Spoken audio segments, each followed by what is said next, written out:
Welcome back, HyperX family, to episode 2 of the HyperX World of Warcraft Legion Beginner PvP series. Today is going to be a little bit further into the topic. Last time we talked about key bindings, we talked about what you need to do to get acquainted with PvP from a very ground zero perspective. However, now we've gotten past that ground zero perspective, and we're going to be looking into choosing your arena comp and kind of figuring out what playstyle you prefer to play. There's so many different classes, there's so many different specs in World of Warcraft that it's impossible to, in one video, explain it for every single class and spec of how this class and spec is supposed to be played. However, I can help you understand kind of where your class stands in the current meta, and then also help you develop what it is that you're looking to do and how you're looking to play that character in arena, so I can kind of bring some light to that. So for me, I play mage. I play frost mage, fire mage, arcane mage, and havoc demon hunter, but mostly mage right now. So in these last couple weeks, arcane mage has been really strong, so I've been playing arcane mage more so than the other two mage specs. And I want to actually bring you into a game where I'm fighting a couple rank 1, a couple of sponsored professional players, and we're going to be playing as Holy Paladin, Arcane Mage, and Arms Warrior versus Shadow Priest, Demonology, Warlock, and Restoration Druid.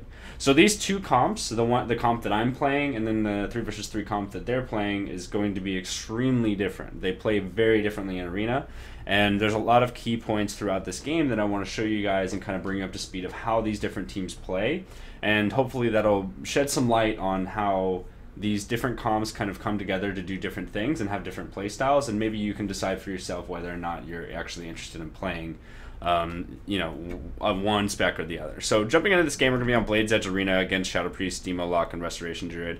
We're a very hyper-aggressive team that likes to basically go in, especially with the Holy Paladin. Holy Paladins are enabling themselves to basically do melee wings. Melee wings is something, it's actually my paladin's name, funny enough. Melee wings is something where they basically will be hitting somebody with their big hammer, and it heals everyone on their team for a huge amount of healing, but only for a small amount of time, so about 30 seconds or so. And what we're going to do is we're going to run straight in at the enemy team, and we're going to basically be extremely aggressive onto their enemy priest. We want to kill the Shadow Priest, and the Shadow Priest is the most vulnerable to our damage. However, their team comp is really about doing a lot of AoE damage to us at a large amount of time.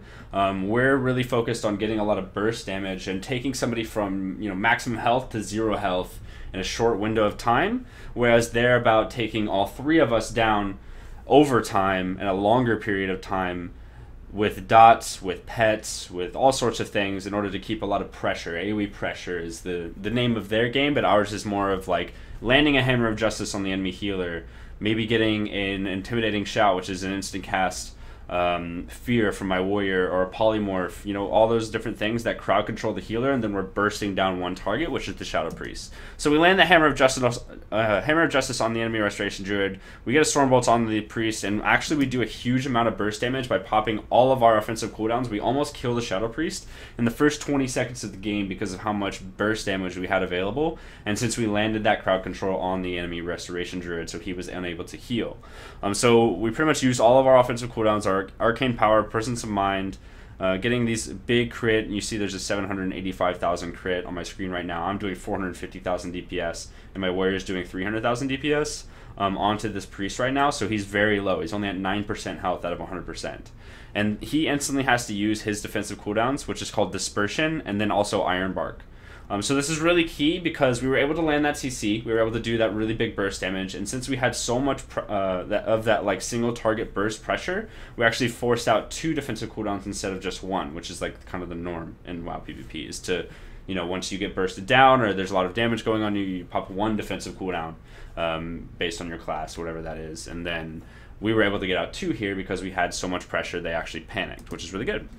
So at this point, what we're doing is we're trying to keep that pressure going. We got that Intimidating Shout on all 3 targets, really awesome for my warrior, and then I actually land a polymorph onto the enemy Restoration Druid while he is still feared by that Intimidating Shout. So again, we're going off of that play style of CCing the healer and bursting down the target, which is the priest in this case. So as you can see, we're still bursting down. He's about 50% health. I actually get interrupted, so I'm not going to be able to polymorph the Restoration Druid again. This is something that a lot of these pressure teams will have. They'll have a lot of these interrupts, short stuns, silences, fears, whatever it is, to stop you from controlling their healer so that you cannot burst down that target. That's kind of a part of that comp that they like to play. So their job right now is to survive, but we're putting down so much pressure on the enemy priest that he has to pop another defensive cooldown. And at this point, they're really like out of it. Like, they don't have any more defensive cooldowns available for them. So all we have to do is keep our pressure up, keep our damage going, and stay offensive. If we run away right now, they will recover. They will start to wear us down, and there's nothing we can do about that. But at this point, since we are so hyper aggressive, we have so much damage, we have so much momentum as a team, we're able to run at them, we're able to do a huge amount of pressure on all their targets now, because they have no more cooldowns, they have no more of those big important abilities left to keep them alive. So we're pretty much able to keep that offensive pressure going as much as possible, and we're doing so much damage right now that it's actually like insane.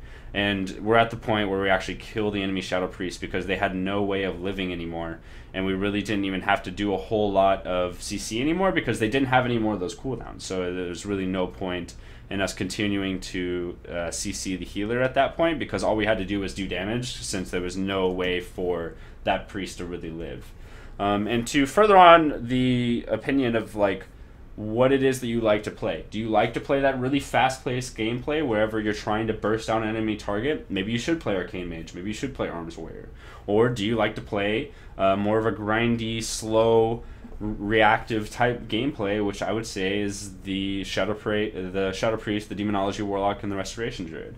All that stuff is definitely based on your perspective and what kind of class you like to play.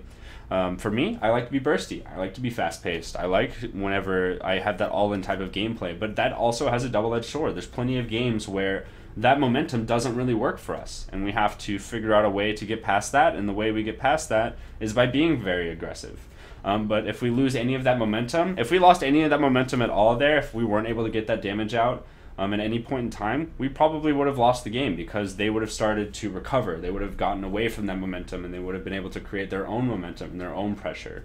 And World of Warcraft PvP is all about pressure. So I just wanted to let you guys know and kind of bring you through one of my arena games at one of the top rating. Hopefully this does help. If you did enjoy it, be sure to give a big thumbs up, and also subscribe to my YouTube channel if you have not already. But you can also check out the next video where I'm going to be talking about a loss. I'm going to go over a arena loss, and I'm going to show you why we lost, and kind of dealing with a loss, dealing with that, and then also figuring out how to get better after a loss. Like, where can you find your mistakes? How can you improve on those? That's going to be my next video on the HyperX YouTube channel. So definitely be sure to subscribe to the HyperX YouTube channel if you have not already. And then I will see you all next week for the third video in the HyperX Legion series. Thanks so much for watching, and I'll see you guys next week.